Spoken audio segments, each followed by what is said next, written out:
आयुक्तालय कॉलेज शिक्षा राजस्थान के इस प्लेटफॉर्म ज्ञान सुधा सक्सेस साथी में आपका एक बार फिर से स्वागत है। आइए आज हम करते हैं नेट जेआरएफ के केमिस्ट्री एमसीक्यूज के लॉजिकल सॉल्यूशंस। और जो रिएक्शंस हम कवर करेंगे वो हैं मैकमरे रिएक्शन, सैनमायर एसेटिन रिएक्शन, स्टोरिंजर रिएक्शन, लियोक्स reagent, Crabtree catalyst, Mitsunobu reaction, photochemical reactions. इन सब रिएक्शंस से संबंधित कुछ एमसीक्यूज़ को आज हम करते हैं और इन रिएक्शंस को फिर दोबारा याद कर लेते हैं। देखिए मैकमरे रिएक्शन में क्या होता है। मैकमरे रिएक्शन में जैसा कि आप देख सकते हैं कि एक एल्डिहाइड या कीटोन को दूसरे एल्डिहाइड या कीटोन के साथ हम इसमें रिडक्टिव कपलिंग करते हैं कुछ इस तरह से कि टाइटेनियम का हमने क्लोराइड लिया हुआ है in the presence of zinc, और जो नतीजा होता है कि सी डबल बॉन्ड ओ इसका और इसका, इन दोनों मॉलिक्यूल्स का ये हटकर और उसके जगह पर सी डबल बॉन्ड सी, इस तरह से एल्कीन हमें प्राप्त होता है। ये this reaction can be thought of as opposite transformation to ozonolysis. Ozonolysis के जो उल्टा जो रिएक्शन अगर कोई हो सकता है उसको इस तरह से हम समझ सकते हैं कि it is reverse of ozonolysis. तो मैकमरे रिएक्शन में एल्कीन प्राप्त होता है। एल्कीन प्राप्त होता है किससे? एल्डिहाइड और कीटोन से। एल्डिहाइड कीटोन से ये प्राप्त हुआ। इसमें अगर कोई एक हाइड्रोजन है तो वो एल्डिहाइड हो जाएगा, दोनों एल्काइल हैं तो फिर कीटोन, ये आपको मालूम ही है। और हम इसमें लेंगे टाइटेनियम के कैटलिस्ट कंपाउंड्स लेंगे in the presence of zinc. ये जो रिएक्शन है इसको एट पिनाकॉल इंटरमीडिएट स्टेज पे भी स्टॉप कर दिया जा सकता है, रोक लिया जा सकता है अगर टेम्परेचर को हमने कम रखा है तो। देखिए इस तरह से दोनों कार्बोनाइल कंपाउंड आमने सामने रिएक्शन मैकेनिज्म में हम लिखेंगे और टाइटेनियम के कंपाउंड के प्रेजेंस में इस तरह से इलेक्ट्रॉन्स का ट्रांसफ़र होगा, नया बॉन्ड बनेगा कार्बन और कार्बन के बीच में, आप देख सकते हैं, और अल्टीमेटली जो है ये एल्कीन बना।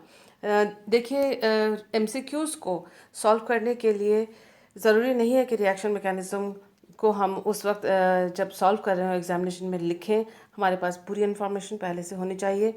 रिएक्शन मैकेनिज्म के बारे में जानकारी इसलिए होनी चाहिए ताकि अगर कई बार रिएजेंट्स दिए हुए हों और हमको शक हो रहा हो कि ये है मैकेनिज्म है दूसरा, तो हमको उसके मैकेनिज्म के जो कंडीशंस हैं सबस्ट्रेट में वो सारे अगर फुलफिल होते हों या स्टीरियोकेमिस्ट्री में वो पूरे फुलफिल होते हों तो वो रिएक्शन होगी। इसलिए हमें जो रिएक्शन मैकेनिज्म है उसकी जानकारी रहनी चाहिए बैकग्राउंड नॉलेज के तौर पे। स्टीरियोकेमिस्ट्री देख लेते हैं, बहुत सिंपल है मैकमरे कपलिंग का स्टीरियोकेमिस्ट्री। इसमें जो ई आइसोमर होता है एल्कीन का वह ज़्यादा मात्रा में बनेगा, और ई और जेड के मिक्सचर्स आमतौर पे आइसोमर ई और जेड एल्कीन्स के मिक्सचर्स हमको मिलते हैं।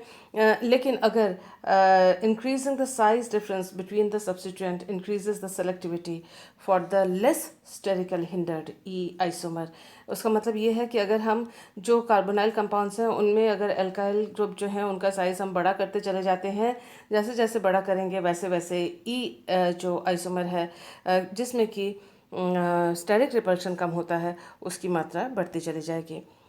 आइए देखते हैं नेक्स्ट इन्फॉर्मेशन। नेक्स्ट इन्फॉर्मेशन हमारे पास है कि बेकमैन रीअरेंजमेंट और सैनमायर एसेटिन रिएक्शन के बीच में कई बार कन्फ्यूजन होता है। देख लेते हैं क्या बात है इसके अंदर। जैसे बेकमैन रीअरेंजमेंट है उसमें ऑक्साइम से ये एमाइड बनता है, और इसके लिए migration of R group to N. देखिए यहाँ पर ये आर ग्रुप है और इसका माइग्रेशन नाइट्रोजन में हुआ है। ये देखिए R1 ग्रुप यहाँ पर जो सी पे जुड़ा हुआ था ऑक्साइम में, वह नाइट्रोजन जो में शिफ्ट हो जा रहा है। ये देखें आप, ये देखिए नाइट्रोजन पे शिफ्ट हो गया है, और ये नाइट्रोजन पर जो सिर्फ OH ग्रुप था आप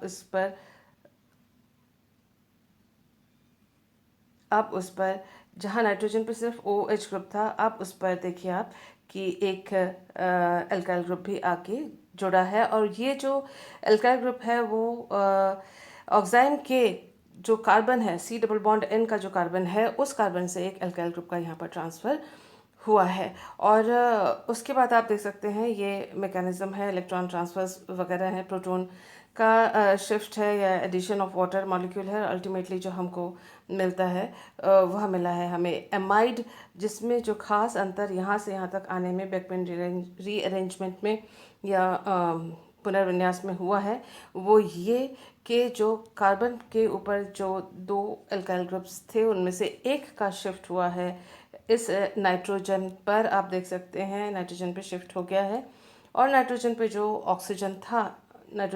ऑक्सीजन था वह कार्बन पे डबल बॉन्डेड होकर आ गया है। तो this is what is Beckmann rearrangement. Excuse me. और सैनमायर इस सेटिन रिएक्शन में देख लेते हैं क्या है। सैनमायर सेटिन रिएक्शन में भी सी डबल बॉन्ड ओ है, इसमें भी एन एच है, और यहाँ पर सी डबल बॉन्ड एन भी है। तो ये C double bond N O H है जो ऑक्साइम की तरह नज़र आ रहा है। देखिए C double bond N O H, ये रहा C double bond N O H, और ये जो कंपाउंड यहाँ से यहाँ तक है वो है एसिटेनालाइड का डेरिवेटिव यहाँ पर। और आप देख सकते हैं कि इसे कहते हैं आइसोनाइट्रोसो एसिटेनालाइड। तो आइसोनाइट्रोसो एसिटेनालाइड में जो है यहाँ पर आप देख सकते हैं साइक्लाइजेशन रिएक्शन हुआ है, इलेक्ट्रोफिलिक साइक्लाइजेशन रिएक्शन हुआ है सल्फ्यूरिक एसिड के प्रेजेंस में, और उसके बाद हाइड्रोलिसिस से ये सी डबल बॉन्ड एन जो है वो सी डबल बॉन्ड ओ में कन्वर्ट हो गया है।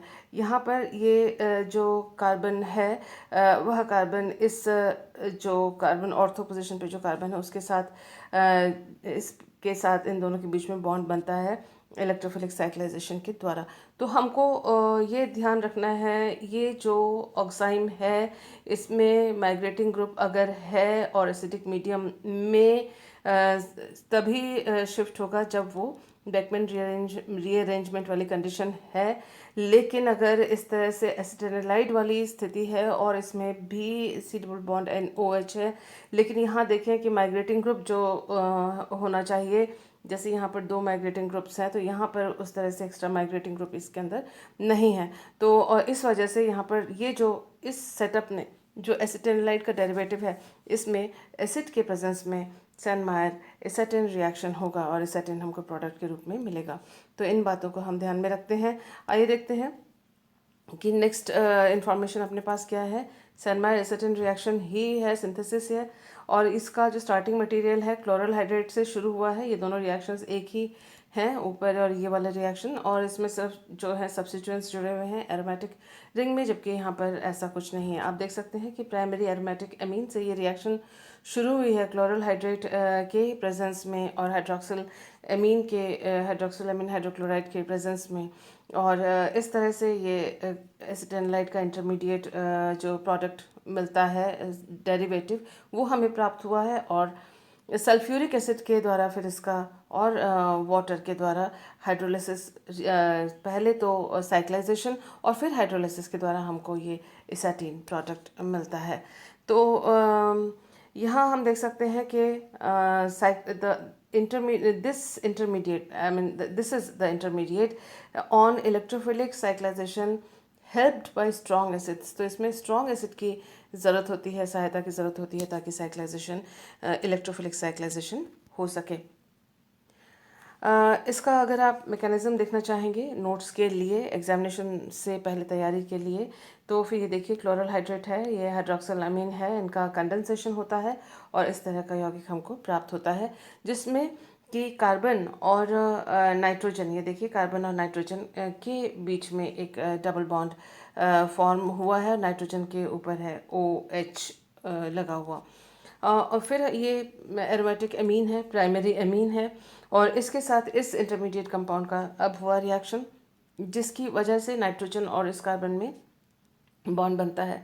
इसी दौरान आप देख सकते हैं कि एक ये जो इलेक्ट्रॉन्स का शिफ्ट हुआ है और पहला क्लोरो जो क्लोरल हाइड्रेट का था उसका लॉस हुआ है, और इस तरह से हमको ये सी डबल बॉन्ड एन वाला जो कंपाउंड है, यहाँ पर सी डबल बॉन्ड एन यहाँ पर भी था और उसका शिफ्ट हुआ है। यहाँ देख सकते हैं एन डबल बॉन्ड ओ यहाँ पर बन चुका है इलेक्ट्रॉन्स के शिफ्ट से, और यहाँ पर सी डबल बॉन्ड एन इसलिए बन सका है क्योंकि यहाँ पर से जो Cl- है उसका निष्कासन या एलिमिनेशन हुआ है।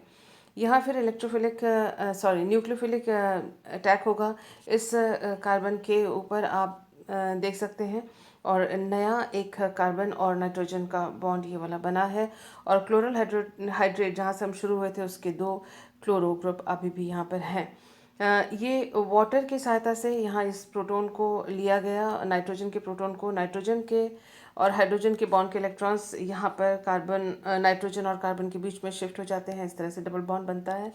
लेकिन साथ ही आप देख सकते हैं जो CCl बॉन्ड है उसके इलेक्ट्रॉन्स को Cl लेके निकल जाता है। तो पहला जो क्लोरो है वो यहाँ निकला, सेकंड क्लोरो यहाँ पर निकला, और साथ ही साथ बना कार्बन और नाइट्रोजन के बीच में डबल बॉन्ड, जो कि फिर दोबारा वाटर के प्रेजेंस में आप देख सकते हैं। फिर वह जो है एक और बॉन्ड बनता है कार्बन और ऑक्सीजन के बीच में, इस तरह से NOH2 प्लस लगा हुआ है। ये जो यहाँ पर एक्स्ट्रा प्रोटॉन है वाटर यहाँ से कैरी करके ले जाता है। और यहाँ देख सकते हैं कि आप ऑक्सीजन के ऊपर जो प्लस चार्ज था वो अब नहीं रहा है यहाँ पर। साथ ही साथ आप देख सकते हैं कि ये जो नाइट्रोजन के लोन पेयर ऑफ इलेक्ट्रॉन्स हैं वो कार्बन और कार्बन के बीच में शिफ्ट हुए, जिसकी वजह से जो है यहाँ कार्बन और नाइट्रोजन के बीच में डबल बॉन्ड बना। और साथ ही ये जो तीसरा Cl है वह भी यहाँ से क्लोरल हाइड्रेट का जो तीसरा Cl है उसको भी किक आउट कर दिया गया है। और नाइट्रोजन और कार्बन के बीच में एक डबल बॉन्ड बना है। Nitrogen is having a plus charge और उसके भी मुक्ति की ज़रूरत है। यहाँ से इलेक्ट्रॉन्स का शिफ्ट हुआ, ऑक्सीजन के जो लोन पेयर ऑफ इलेक्ट्रॉन्स का शिफ्ट हुआ, वाटर मॉलिक्यूल इस प्रोटॉन को लेके निकल जाते हैं। और ये जो हाइड्रोजन है यहाँ पर आप देख सकते हैं कि C डबल बॉन्ड O बना है। और ये जो लोन पेयर ऑफ ये जो पाई बॉन्ड के इलेक्ट्रॉन्स हैं वह ये इस नाइट्रोजन के ऊपर जो कि एक हाइड्रोजन के साथ बॉन्डेड है उसके ऊपर चला जाता है। कुल मिला के यहाँ पर C डबल बॉन्ड O और यहाँ पर C डबल बॉन्ड N बना है।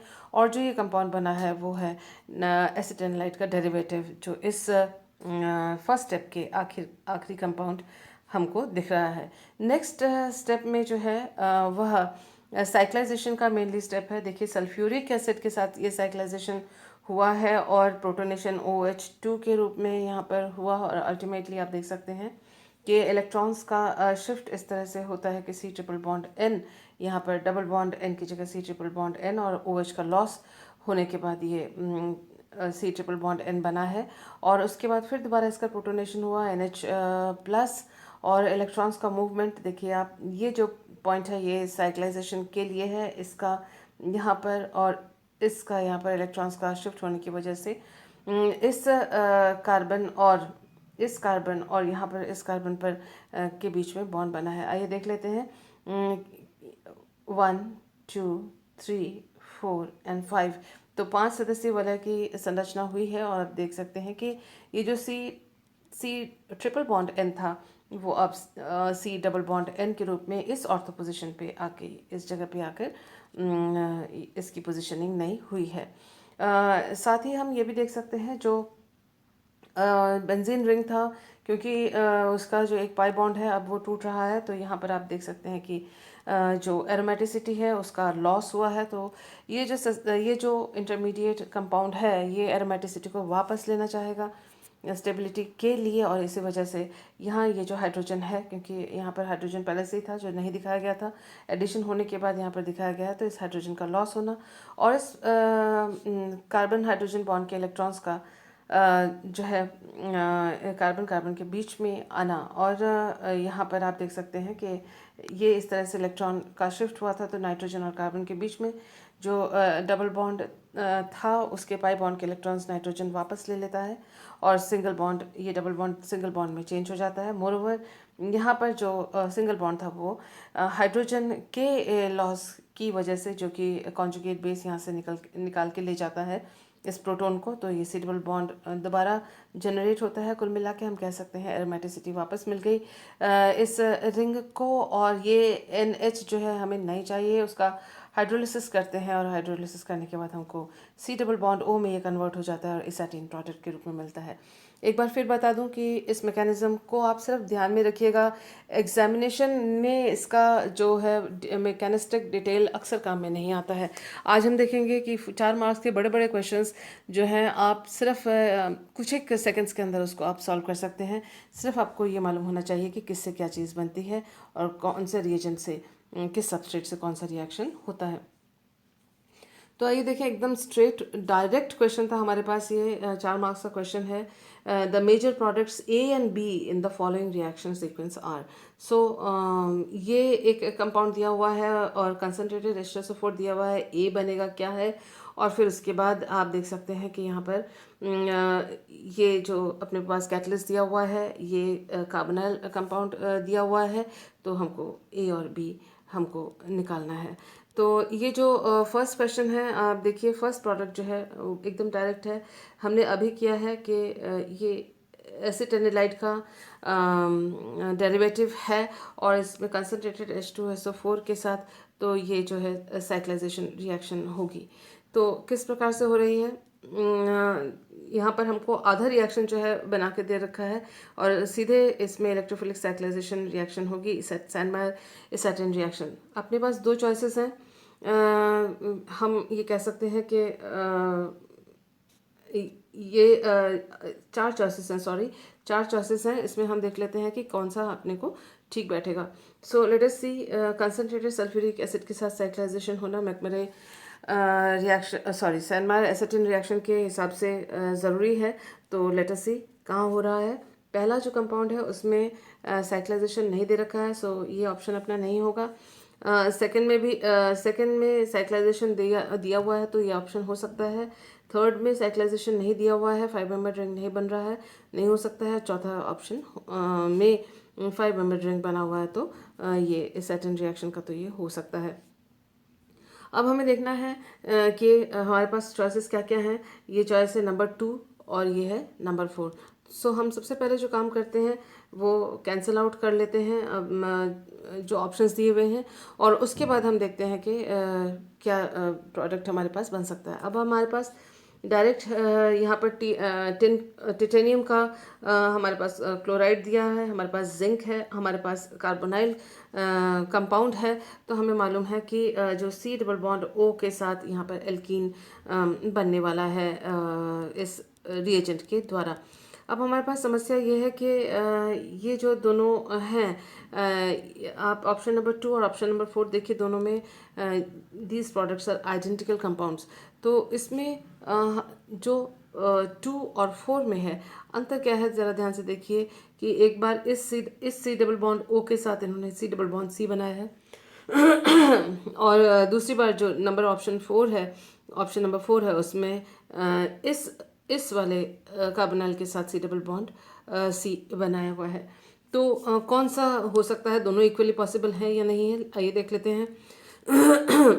देखिए ये जो सी डबल बॉन्ड ओ है वो NH के पास है, ये C double bond O NH के पास है, और ये जो सी डबल बॉन्ड ओ है एक दूसरे सी डबल बॉन्ड ओ के पड़ोस में है। तो इसकी रिएक्टिविटी ज़्यादा इसलिए होगी क्योंकि यहाँ पर इलेक्ट्रॉन्स की कमी ज़्यादा महसूस होगी कंपैरिजन में इसके, क्योंकि यहाँ पर जो है इलेक्ट्रॉन डोनेटिंग ग्रुप है जो इलेक्ट्रॉन इसको दे सकता है। इसके नेबरहुड में है NH और इसके नेबरहुड में है, इसके नज़दीक में है C double bond O. C double bond O electron आकर्षी समूह है, इलेक्ट्रॉन अट्रैक्टिंग ग्रुप है, जबकि NH जो है वह इलेक्ट्रॉन देगा। तो यहाँ पर जो रिएक्टिविटी होगी वो है कार्बन की इलेक्ट्रोफिलिसिटी और ऑक्सीजन की न्यूक्लियोफिलिसिटी। तो ये दोनों चीज़ें इसमें ज़्यादा होंगी और इसमें कम, क्योंकि इसके पड़ोस में है NH ग्रुप। इस बात को ध्यान में रखते हुए आइए देखते हैं ऑप्शन नंबर 1 और ऑप्शन नंबर 3 हमारा कैंसल्ड आउट था, और हम ऑप्शन 2 में देखते हैं कि बॉन्ड कहाँ बनेगा। बॉन्ड जाहिर है इस वाले डबल बॉन्ड ओ के साथ बनेगा, तो ये हमारा प्रोडक्ट होगा। So option 2 is the correct answer. हमने इतना डिस्कशन किया, लेकिन जब आप इसको देखेंगे और खुद सोचेंगे तो बहुत कम समय के अंदर इसका सॉल्यूशन आ जाएगा। तो ये डायरेक्ट क्वेश्चन था और इसके मैकेनिज्म की अपने को ज़रूरत नहीं थी, क्योंकि हमने इससे रिलेटेड जो मैकेनिज्म है, ये मैकेनिज्म और ये वाला जो मैकेनिज्म है, इससे पहले ही किया हुआ है। आइए देखते हैं next reaction, that is Staudinger reaction. This is a chemical reaction of an azide with phosphine और phosphite. तो इसमें आप देखिए, ये एजाइड फॉस्फीन या फॉस्फाइड के साथ इसने रिएक्शन करा, नाइट्रोजन इसमें से लूज हुआ और उसका हाइड्रोलिसिस किया। हाइड्रोलिसिस करने पर एमीन मिला। तो आइए देखते हैं क्या रिएक्शन है। उसका मतलब एजाइड का फॉस्फीन के साथ रिएक्शन करके हाइड्रोलिसिस करने के बाद हमको एमीन मिलता है, and this is called as Staudinger reaction. Mechanism of Staudinger reaction को एक बार रिवाइज कर लेते हैं। देखिए, ये रहा अपना एजाइड और ये रहा अपना फॉस्फीन, ट्राइफिनाइल फॉस्फीन है, और जिससे कि हमें फॉस्फाजाइड हमको प्राप्त हुआ और इसमें से जो है एक नाइट्रोजन का लॉस हुआ है। इस तरह से 4 मेंबर जो ट्रांजिशन स्टेट जो है हमको मिलता है बीच में, और इसमें से नाइट्रोजन का लॉस होता है, जिसकी वजह से एक हमको जो कंपाउंड मिलता है, दैट इज़ टू फॉर्म फॉस्फोरेन मिल रहा है। ये फॉस्फोरेन का आप देखिए 2 रेजोनेटिंग स्ट्रक्चर्स हैं, जिसका कि हाइड्रोलिसिस किया गया तो हमको एमीन मिला है। तो दिस इज़ द रिएक्शन। बहुत इजी था, ये हाइड्रोलिसिस हुआ और इससे हमको एमीन मिला है। सो ये है स्टॉडिंजर रिएक्शन, जिसमें एजाइड से और ट्राइफिनाइल फॉस्फीन के साथ हमको फॉस्फीन ऑक्साइड साइड प्रोडक्ट के रूप में मिलता है, और साथ में मिलता है हमें मेन प्रोडक्ट है एमीन। तो इस बात को हम ध्यान में रखते हैं। आइए देखते हैं नेक्स्ट इन्फॉर्मेशन क्या है। नेक्स्ट इन्फॉर्मेशन हमारे पास है NaBH3CN। NaBH4 का आपने नाम सुना होगा, आपने as a reducing agent use किया होगा। इसकी खासियत क्या है वो देख लेते हैं। इसकी खासियत ये है कि यह इमीन को इसने एमीन में कन्वर्ट किया है, रिड्यूस किया है, और इसके बारे में हम और देख लेते हैं इंफॉर्मेशन अपने पास क्या है।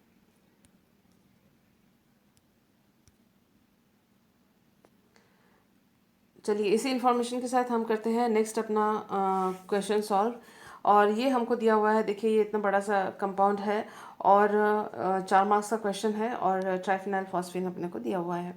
ट्राइफिनाइल फॉस्फीन और एजाइड देते ही जो रिएक्शन हमें एकदम से ध्यान आता है वो ये कि यहाँ पर N3 की जगह यहाँ NH2 हो जाएगा, NH2 हो जाएगा। लेकिन हम अपना जो प्रोडक्ट यहाँ पर देख रहे हैं, जो हमको आंसर दिया हुआ है, उसके अंदर हमने यहाँ पर CHO यहाँ पर हमें कहीं कहीं भी नहीं इन ऑप्शंस में कहीं भी नहीं दिख रहा है। Excuse me. तो उसका मतलब ये हुआ है कि जो यहाँ पर NH2 बना है, उस NH2 के साथ इस CHO के साथ यहाँ पर साइक्लाइजेशन रिएक्शन हुई है। और देखिए, आप सभी जितने भी हमको ऑप्शंस दिए हुए हैं आंसर के, उन सभी में साइक्लाइजेशन है। सो लेट अस सी कि सबसे पहले तो हमें ये कैंसिल आउट करना होता है जब भी हम MCQs करें, कि कौन सा हमें कैंसिल आउट करना है। देखिए, यहाँ पर एक 5 मेंबर रिंग बना हुआ है, यहाँ पर एक फ्यूज्ड रिंग बना हुआ है, यहाँ पर भी एक फ्यूज्ड रिंग बना हुआ है। तो जो सबसे पहले चांसेस यहाँ पर फ्यूज्ड रिंग के, ऐसे कुछ भी यहाँ पर नहीं दिया हुआ है हमारे पास, और साथ में इतना साइक्लाइजेशन का। मोर ओवर यहाँ जो OH और OH है, उसके लिए यहाँ रिडक्शन के लिए उस तरह से जो इंतज़ाम along with reagents, along with cyclisation and reduction, हमारे पास कुछ दोनों नहीं दिया हुआ है। सो मतलब CHO को रिड्यूस किया है, OH में ऐसा कुछ यहाँ पर नहीं है। सो हमारे पास ऑप्शन बस यही बचता है, और इसको हम वर्कआउट करके देख लेते हैं। देखिए कितने मेंबर्ड रिंग है। ये नाइट्रोजन जो होगा वो N3 की जगह NH2 में कन्वर्ट हुआ होगा, और उसके बाद यहाँ से हम शुरू करते हैं 1, ये कार्बन 2, 3, 4, 5, 6, और CHO का कार्बन जो है 7। तो 7 मेंबर्ड जो एक रिंग का यहाँ पर फॉर्मेशन होगा, और दूसरे साइड जो है ये जो है इसमें कोई चेंज नहीं आएगा। तो ये जो है कोई चेंज नहीं आया, 7 मेंबर रिंग यहाँ पर बना है। तो ऑप्शन जो करेक्ट ऑप्शन है इसमें, आंसर इज नंबर 1। एक बार देख लेते हैं इसका रिएक्शन कंप्लीट, ताकि आपको तसल्ली रहे और कॉन्फिडेंस रहे। और साथ ही साथ जब आप इनको खुद अपने हाथ से लिखकर प्रैक्टिस करेंगे तो आपकी जो प्रैक्टिस जितनी ज़्यादा होगी उतना ही इजीली आप एमसीक्यूज़ को एग्जामिनेशन में सॉल्व कर सकेंगे। ये हमने सबस्ट्रेट लिया और हमने ट्राइफिनाइल फॉस्फीन को लिया है और रिएक्शन करवाया यहाँ पर स्टॉर्डिंजर रिएक्शन का मैकेनिज्म यहाँ लिखना ज़रूरी इसलिए नहीं है क्योंकि हमने इसका मैकेनिज्म पहले लिख लिया है, बहुत लंबा मैकेनिज्म है, अपने को यहाँ पर नहीं करना है। So we want the end result, और हमने देखा कि N3 जो है वो NH2 में कन्वर्ट हुआ है। उसके बाद जो है साइक्लाइजेशन है, ये न्यूक्लियोफिलिक अटैक है कार्बोनाइल कार्बन के ऊपर, और इस तरह से साइक्लाइजेशन हुआ है। नंबरिंग मैंने वहाँ पर ही आपको इससे पहले कर दी थी। तो 7 मेंबर रिंग इस तरह से बना और O- हमको मिला है, और NH2 प्लस नाइट्रोजन के ऊपर प्लस चार्ज आएगा क्योंकि नाइट्रोजन के पास ऑलरेडी 3 बॉन्ड्स हैं और उसने एक और बॉन्ड बना लिया है। यहाँ से आप देखें कि ये जो O- है उसने इस प्रोटॉन को एब्स्ट्रैक्ट किया, और जो NH बॉन्ड के इलेक्ट्रॉन्स है नाइट्रोजन ने वापस अपने ऊपर ले लिए लोन पेयर, और जो प्लस चार्ज है इसका वैनिश हो गया, ये ख़त्म हो गया। उसके बाद आप देख सकते हैं कि इसमें हमने जो है माइनस वाटर मॉलिक्यूल इसमें से किया है, so that C double bond N water molecule इसमें से आराम से निकल जाएगा, और C डबल बॉन्ड N जो है यहाँ पर क्रिएट हो जाएगा। इसका अब आप ये कह सकते हैं कि इसको क्यों किया इसलिए किया गया क्योंकि हमारे पास NaBH3CN है, और NaBH3CN जो है वो C डबल बॉन्ड N को रिड्यूस करता है। तो वो एक इंडिकेशन था कि यहाँ पर वाटर मॉलिक्यूल का लॉस होगा, और उस वाटर मॉलिक्यूल के लॉस से जो C डबल बॉन्ड N बना है उसका रिडक्शन होते ही ये सिंगल बॉन्ड में कन्वर्ट हो जाएगा, और ये हमारा प्रोडक्ट था। तो अगर आपको ये मैकेनिज्म पूरा नहीं भी करना था तो भी उस जो रिएक्शन है उसमें बेसिक बातें अगर आपको मालूम है कि स्टॉर्डिंजर रिएक्शन क्या है या NaBH3CN का फंक्शन क्या है, तो भी आप उसको कंप्लीट कर सकते थे। आइए देखते हैं नेक्स्ट इन्फॉर्मेशन हमारे पास क्या है। नेक्स्ट इन्फॉर्मेशन है हमारे पास क्रैबट्री कैटलिस्ट एक बड़े आकार का कैटलिस्ट है, बहुत बड़ा तो नहीं, लेकिन इससे इन कैटलिस्ट का सबसे बड़ा जो फ़ायदा ये होता है कि हम अपने पसंद के जो आइसोमर्स हैं उन्हीं आइसोमर वाले उन्हीं पर्टिकुलर स्टीरियो केमिस्ट्री वाले यौगिक का हम निर्माण कर सकते हैं, या उनको हम सिंथेसाइज कर सकते हैं। क्रैबट्री कैटलिस्ट जो है एक इरिडियम बेस्ड कैटलिस्ट है, और इसका पूरा नाम ये दिया हुआ है यहाँ पर। कंप्लीट जो स्ट्रक्चर है वो यहाँ पर दिया हुआ है, और इसके अंदर आप देख सकते हैं कि इसकी ख़ास बात क्या है। इसकी ख़ास बात यह है कि इस इरिडियम बेस्ड कैटलिस्ट में क्योंकि बड़ा ग्रुप लगा हुआ है, यहाँ पर 3 साइक्लोपेंटेन रिंग इसके साथ जुड़े हुए हैं। तो क्रैबट्री जो है वो साइंटिस्ट के नाम से है। Alkene C double bond C का वो हाइड्रोजनेशन कर रहे हैं सिस। इसमें सिस हाइड्रोजनेशन है, और इसकी एक अच्छी सी बात यह है कि ये डायरेक्टेड हाइड्रोजनेशन होता है। इसके अंदर क्या अर्थ है, क्या मतलब है डायरेक्टेड हाइड्रोजनेशन का? डायरेक्टेड हाइड्रोजनेशन का मतलब ये है कि अगर कोई ग्रुप जैसे OH या फिर C डबल बॉन्ड O है जो एस्टर या एमाइड वगैरह में होता है, इस तरह के ग्रुप अगर मॉलिक्यूल में प्रेजेंट हों तो एक खास दिशा में ही हाइड्रोजन का जुड़ना होगा। आइए देखते हैं किस तरह से है। देखिए यहाँ पर C डबल बॉन्ड C है, और जो OH है वो प्लेन से उठकर हमारी तरफ आया हुआ है। क्रैबट्री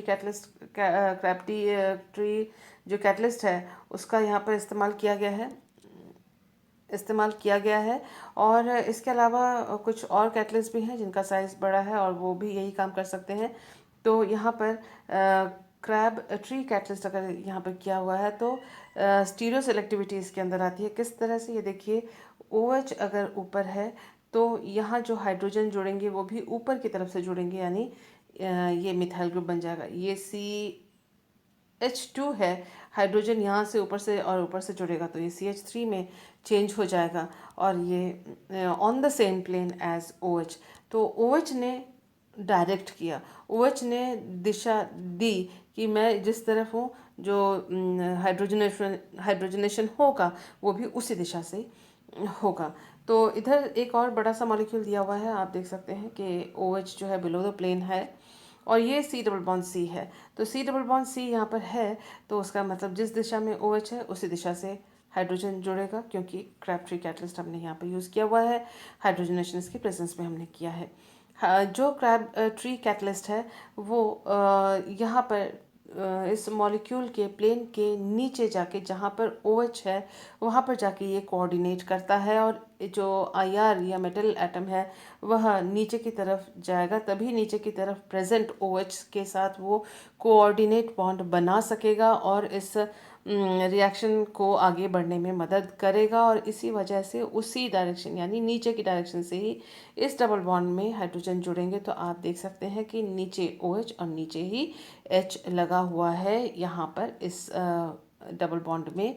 तो यहाँ जो जहाँ फ्यूजन हुआ है उस फ्यूजन पॉइंट पर आप देखें H जो है नीचे की तरफ है। तो सेम फेस मतलब ये जिस तरफ या जिस दिशा में जिस फेस में है उसी फेस में या उस दिशा में हाइड्रोजनेशन भी हुआ है क्रैबट्री कैटलिस्ट की सहायता से। नेक्स्ट रिएजेंट जो हम करेंगे वो है ल्यूके रिएजेंट। इसका रिडक्शन इसके द्वारा होता है। हमने NaBH4 को देखा हुआ है पहले, लेकिन NaBH4 को अगर हम CeCl3 के साथ अगर हम लेते हैं in the presence of alcohol तो हम देखेंगे कि NaBH4 अगर अकेले अकेले लेते हैं फिर तो ये भी रिड्यूस होता है, ये भी रिड्यूस होता है। लेकिन अगर NaBH4 को CeCl3 के प्रेजेंस में लिया है जिसको कहते हैं ल्यूके रिएजेंट, और उसकी वजह से हम देख सकते हैं कि डबल बॉन्ड का रिडक्शन नहीं हुआ, C double bond O reduce होके OH में कन्वर्ट हो गया है। उसका मतलब जो है अगर इनोन को लेते हैं उसका सिलेक्टिव चयनात्मक रिडक्शन 1-2 रिडक्शन होता है, ऑक्सीजन को नंबर 1 है। तो ये जो CeCl3 उसका काम क्या है, वो मिथेनॉल को जो है एक्टिवेट कर देता है। आप देख सकते हैं ये रहा मिथेनॉल और उसको CE ने एक्टिवेट किया है और हाइड्रोजन का ट्रांसफ़र हुआ है। आप देख सकते हैं कि ये रहा हमारा इनोन, ये जो हमने इनोन लिया है। और आप देखें कि NaBH4 में से जो बोरोन के साथ यहाँ पर ये जो हाइड्रोजन है उसका हाइड्रोजन जो है वो यहाँ पर बैक साइड अटैक से यहाँ पर COH C के साथ H एक हाइड्रोजन जुड़ा और आप यहाँ पर जो ऑक्सीजन है उसके साथ भी मिथेनॉल की तरफ से हाइड्रोजन आया। तो यहाँ जो डबल बॉन्ड था वो अब सिंगल बॉन्ड में बन गया है, एक हाइड्रोजन यहाँ जुड़ा है और एक हाइड्रोजन ऑक्सीजन पे जुड़ा है। तो ये है ल्यूके रिएजेंट का काम। आइए देख लेते हैं इसका थोड़ा सा कंपैरेटिव स्टडी। देखिए NaBH4 अगर हमने इसी इनोन के साथ यूज़ किया होता तो 50% जो है डबल बॉन्ड O रिड्यूस होता, 50% केसेस में है कि दोनों ही रिड्यूस हो जाते। तो और जब हमने ल्यूके रिएजेंट को लिया है तो ल्यूके रिएजेंट को लेने के बाद हम देख सकते हैं कि ये जो इनोन है उसमें सिर्फ जो C डबल बॉन्ड O है उसका रिडक्शन हुआ है और इन का रिडक्शन नहीं हुआ है। इसी तरह से जैसे ल्यूके रिएजेंट का जस्ट ऑपोजिट है कि इसने अगर हम इस तरह से ट्राइफिनाइल फॉस्फीन के कॉपर का हम अगर कॉम्प्लेक्स लेते हैं कैटलिस्ट के रूप में और रिडक्शन करते हैं तो हम देखेंगे इनोन में सिर्फ C डबल बॉन्ड O बच गया है और जो डबल बॉन्ड E है उसका रिडक्शन हो गया। This is some extra knowledge. लेकिन अभी जो हम करेंगे वो है ल्यूके रिएजेंट के सहायता से हम अपना रिएक्शन नेक्स्ट देखेंगे।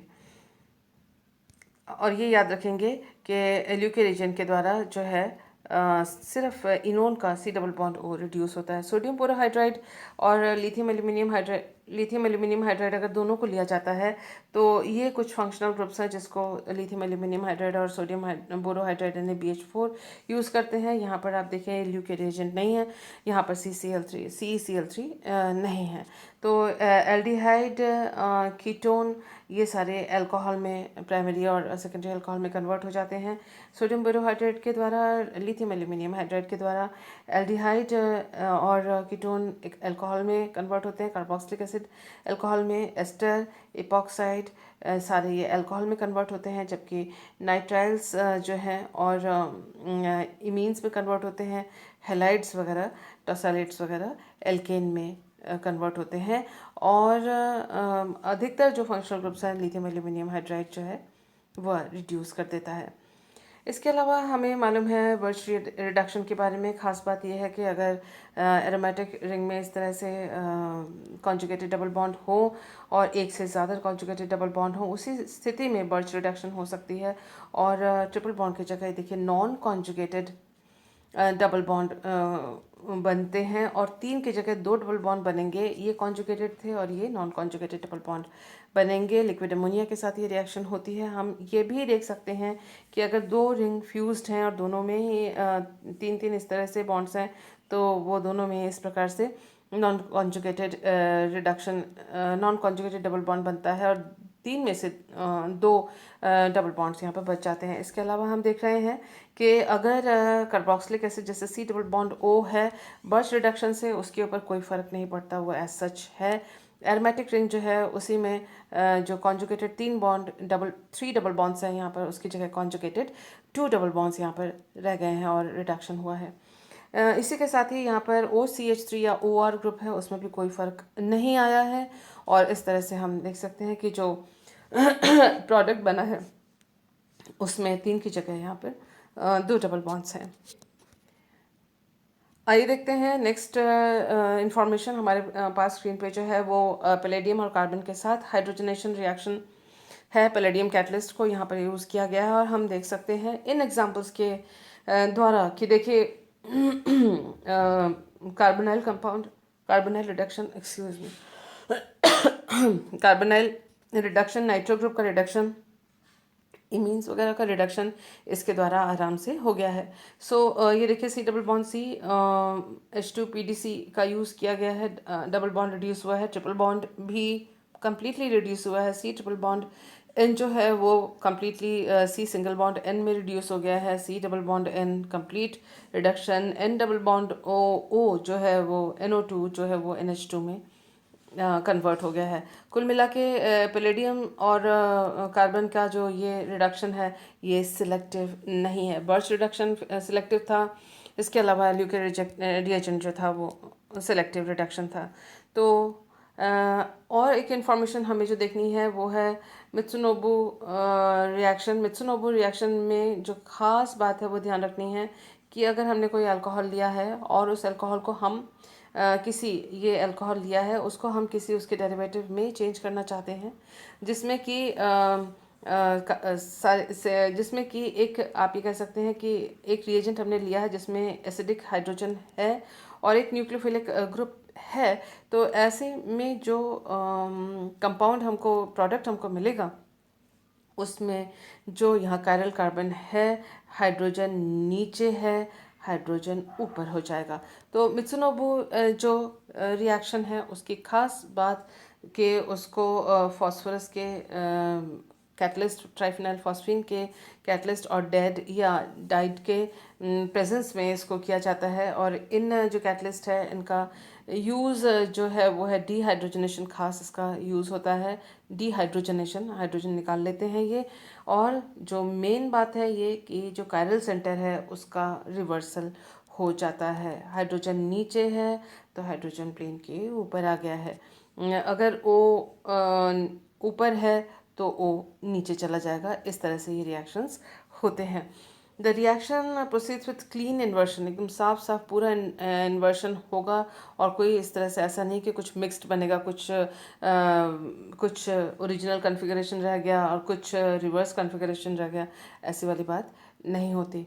तो इसमें जो है मित्सुनोबू रिएक्शन को देख लेते हैं क्या है। प्राइमरी एंड सेकेंडरी अल्कोहल्स को एस्टर, फिनाइल एस्टर, थायोईथर इत्यादि कई कंपाउंड्स में कन्वर्ट किया जा सकता है। देखिए अल्कोहल लिया हुआ है, यहाँ पर एजाइड में कन्वर्ट हुआ है, अल्कोहल लिया है इसको एस्टर में कन्वर्ट किया है। इस तरह से कई कंपाउंड्स में जहाँ स्टीरियोजेनिक सेंटर है 100% रिवर्सल उसका हो जाता है, वो यूज़ किया गया है। हम यहाँ पर जो कैटलिस्ट यूज़ कर रहे हैं वो है डेड और डायड।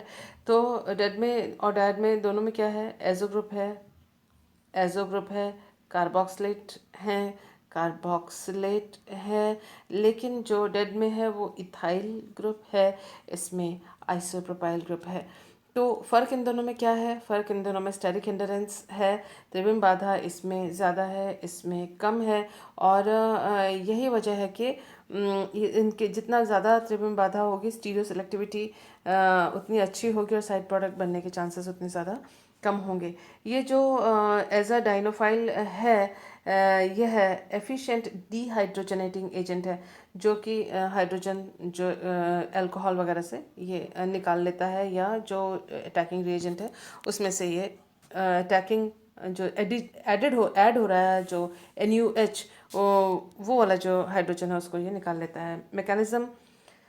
मैकेनिज्म हालांकि एग्जामिनेशन पॉइंट ऑफ व्यू में वहाँ पर हमें काम करने की ज़रूरत नहीं है, लेकिन जानकारी होनी चाहिए। आइए देख लेते हैं। ये लिया है डेड और ये लिया है ट्राइफिनाइल फॉस्फीन को लिया है, दोनों के बीच में फॉस्फोरस और नाइट्रोजन के बीच में ये नया बॉन्ड बना है। और इस स्थिति में जो NuH जो है उसमें से हाइड्रोजन देखिए डेड के मॉलिक्यूल ने एक ले लिया और नाइट्रोजन और हाइड्रोजन के बीच में एक नया बॉन्ड बना, ये रहा। और NuH जो है Nu- के रूप में यहाँ से एक्टिवेट होकर निकल जाता है। साथ में देखिए, साथ ही साथ अल्कोहल के साथ रिएक्शन हो रहा है सेकेंड स्टेप में, और ऑक्सीजन और फॉस्फोरस के बीच में एक नया बॉन्ड यहाँ बना है, ये आप देख सकते हैं। और साथ ही साथ आप ये भी देख सकते हैं कि नाइट्रोजन और फॉस्फोरस के बीच का बॉन्ड टूट गया, तो इसलिए डेड का जो एक हाइड्रोजन लेकर निकलने वाला जो मॉइटी है वो इधर आके निकल जाता है। इन दोनों के रिएक्शन होने के बाद ये साइड प्रोडक्ट के रूप में निकल गया। लेकिन जैसे ये निकल रहा है, साथ ही साथ इसमें जो अल्कोहल का एक हाइड्रोजन था वो लेकर ये चला गया। आपको मालूम है ये डिहाइड्रोजनेटिंग कंपाउंड है, और आप देख सकते हैं कि एक ये हाइड्रोजन और एक ये हाइड्रोजन, नाइट्रोजन दोनों नाइट्रोजन ने एक एक हाइड्रोजन पकड़ लिया, एक इस रिएजेंट सब एक इस मॉलिक्यूल से और एक इस मॉलिक्यूल से इन्होंने ले लिया। और इस तरह से फर्स्ट स्टेप के आखिर में हम यहाँ पर जो है वो देख सकते हैं ऑक्सीजन और फास्फोरस के बीच में बॉन्ड बना है, अल्कोहल और फॉस्फीन के बीच में बॉन्ड बना है, और जो न्यूक्लियोफाइल है अपना वो तैयार है।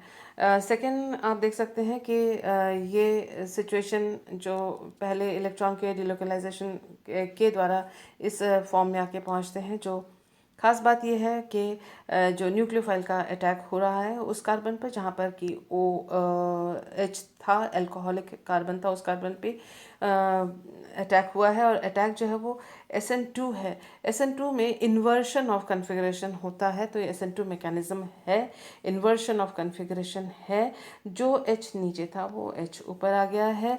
और आप देख सकते हैं कि इस तरह से बॉन्ड ब्रेकिंग वगैरह हुई है, और NU जो है वो आके यहाँ पर सब्सिट्यूट हुआ है बिलो द प्लेन, और अबव द प्लेन हाइड्रोजन जो है हो गया है। और जो फॉस्फीन है ये निकल कर फिर बाहर निकल आया है, हमको ये प्रोडक्ट मिला।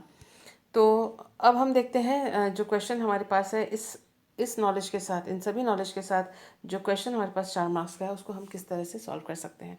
तो ये जो अब तक हमने जो डिस्कस किया है वो था हमारा प्रायर नॉलेज, जो हम पढ़ के एग्जामिनेशन में जाकर बैठते हैं इन सारी तैयारियों के साथ। अब देखते हैं क्वेश्चन क्या हमारे पास आया है।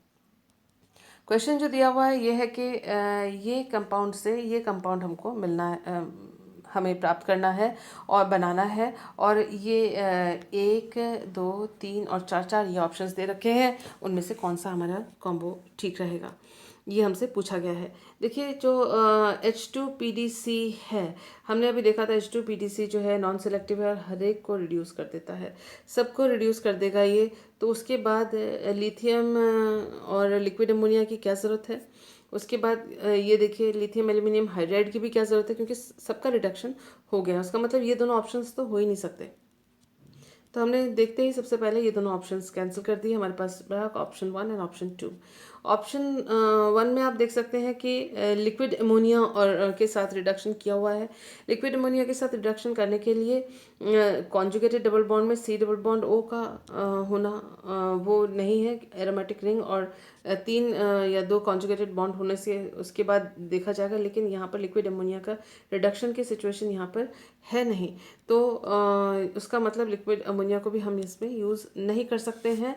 और लिक्विड अमोनिया को यूज़ करने के लिए एरोमेटिक रिंग की जो ज़रूरत थी, या इस रिंग के अंदर जो एक और कॉन्जुगेटेड बॉन्ड की ज़रूरत थी, वो सिचुएशन यहाँ, वो सबस्ट्रेट यहाँ पर नहीं है, so it can not be used. तो बहुत सिंपल जो नेगेटिंग ऑप्शंस था वो बहुत इजी था कि हमें नहीं मालूम कि यहाँ पर क्या है नहीं है, लेकिन हमको ये तो मालूम है कि ये भी नहीं है, ये भी नहीं है और ये भी नहीं है, तो ऑटोमेटिकली आंसर ये आ जाता है बिना देखे हुए कि इसके द्वारा क्या हुआ क्या ना हुआ।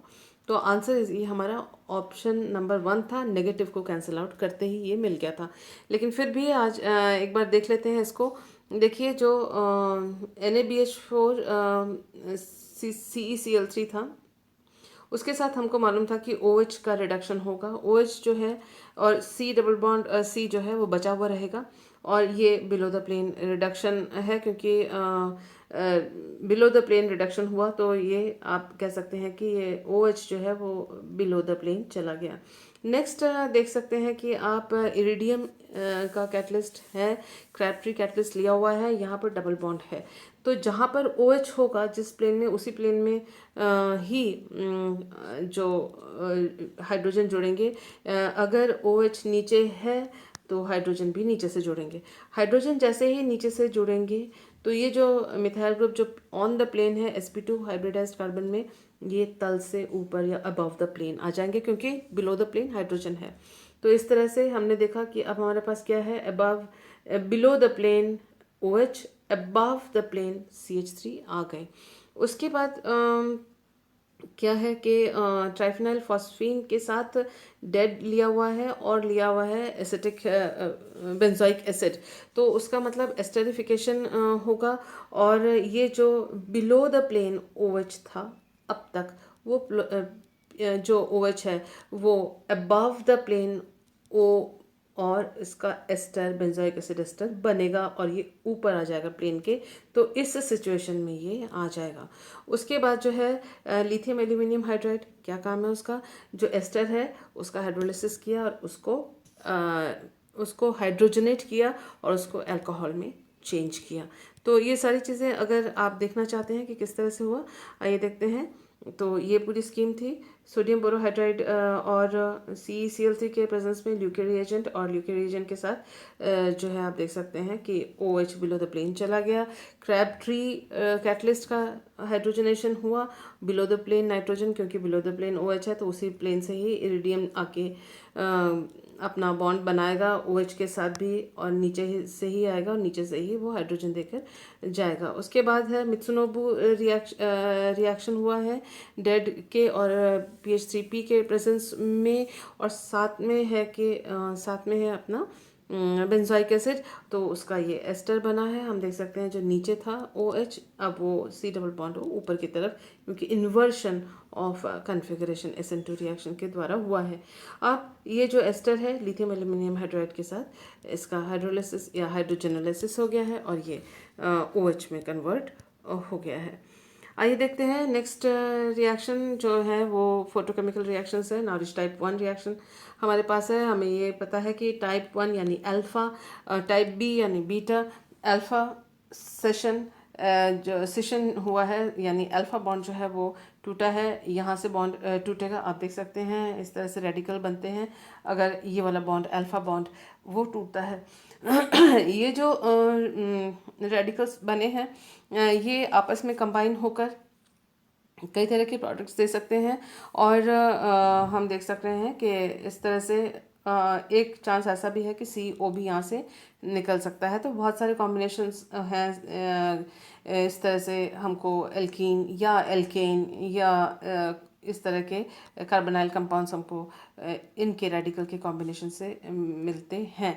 मेन जो है कि नॉरिश टाइप 1 में अल्फ़ा सेशन होगा, यानी अल्फ़ा जो कार्बन है वो carbon alpha carbon oxygen bond है वो टूटेगा, यानी this bond will be broken.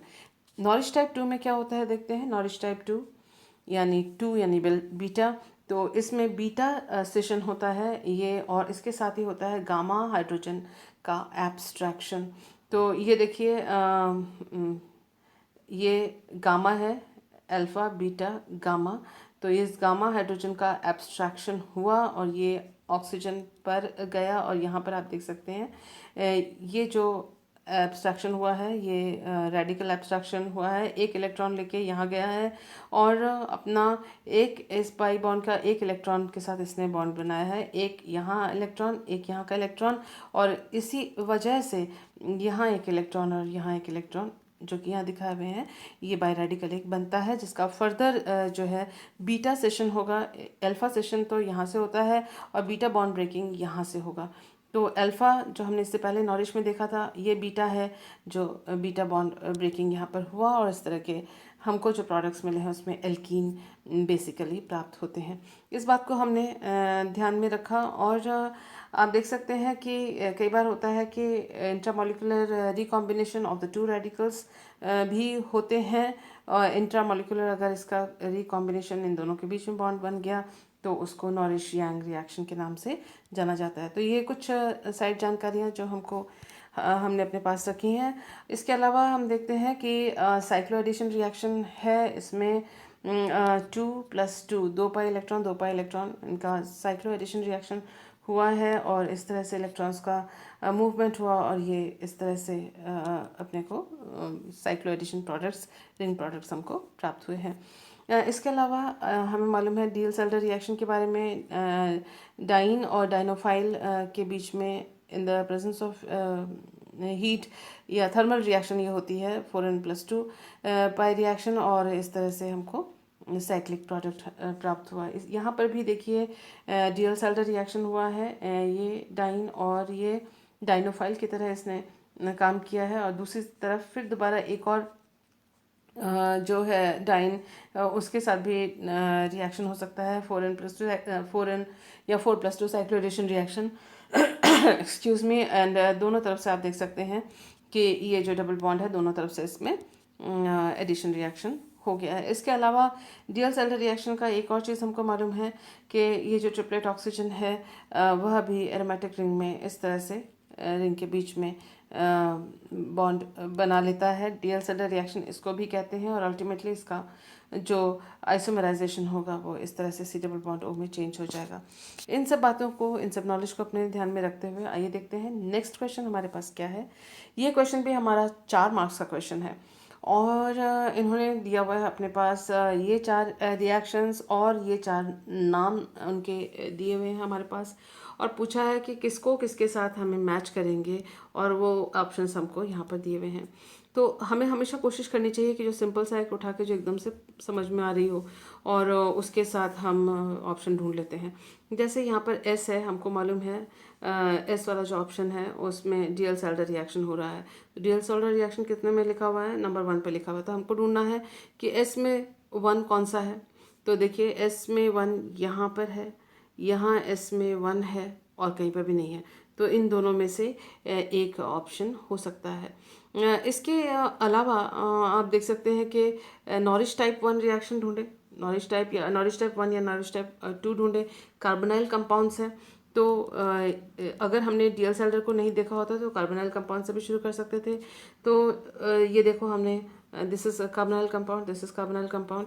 तो इन दोनों कार्बोनाइल कंपाउंड्स में से एक कम से कम नॉरिश 1 और नॉरिश 2 इनमें से होगा। तो जो पी है ये वाला है, तो इसमें से अगर ये हमको मिला है तो कौन सा बॉन्ड टूटा है? तो इसमें हम देख सकते हैं बीटा बॉन्ड इसमें टूटा है, और यहाँ पर सेशन जो हुआ है किसका हुआ है? इसमें हुआ है सेशन अल्फ़ा कार्बन का, अल्फ़ा बॉन्ड का। तो उसका मतलब क्यू जो है, क्यू क्या होना चाहिए? अल्फ़ा टूटा है तो क्यू होना चाहिए 2। तो Q2 कहाँ पर है हम देख लेते हैं। तो इन दोनों में Q2 पे है, तो बाकी दोनों को हमने कैंसिल आउट कर दिया। इस तरह से भी इस क्वेश्चन को हम कर सकते हैं। तो चलिए नॉरिश टाइप 1 टाइप 2 से ही कर लेते हैं। तो ये क्यू है, क्यू क्या है, टाइप नॉरिश टाइप 1 है तो 2 होगा। और ये क्या है, this is again carbonyl compound in the presence of light, और हम देख सकते हैं कि इसमें बीटा सेशन हुआ है, तो उसका मतलब P जो है वो 4 होना चाहिए। तो P4 और Q2 कहाँ पर है? P4 और Q2 तो दोनों में है इधर पे। और उसका एक और चीज़ हमने देखी थी, डील सेल्डर रिएक्शन। तो डील सेल्डर रिएक्शन किस में था? S में था, S में 1, तो S में 1 यहाँ पर है। तो दिस इज़ द ऑप्शन। तो हमको जो लास्ट जो है photocycloaddition followed by Diels Alder reaction, उसको करने की ज़रूरत पड़ी ही नहीं। इसमें फोटोसाइक्लो एडिशन पहले कर लेंगे, साइक्लो एडिशन रिएक्शन, और फिर डीएल सेल्डर रिएक्शन करेंगे, तो ये वाला प्रोडक्ट हमको प्राप्त हो जाएगा। So I hope this information was useful to you. Thank you for being with me.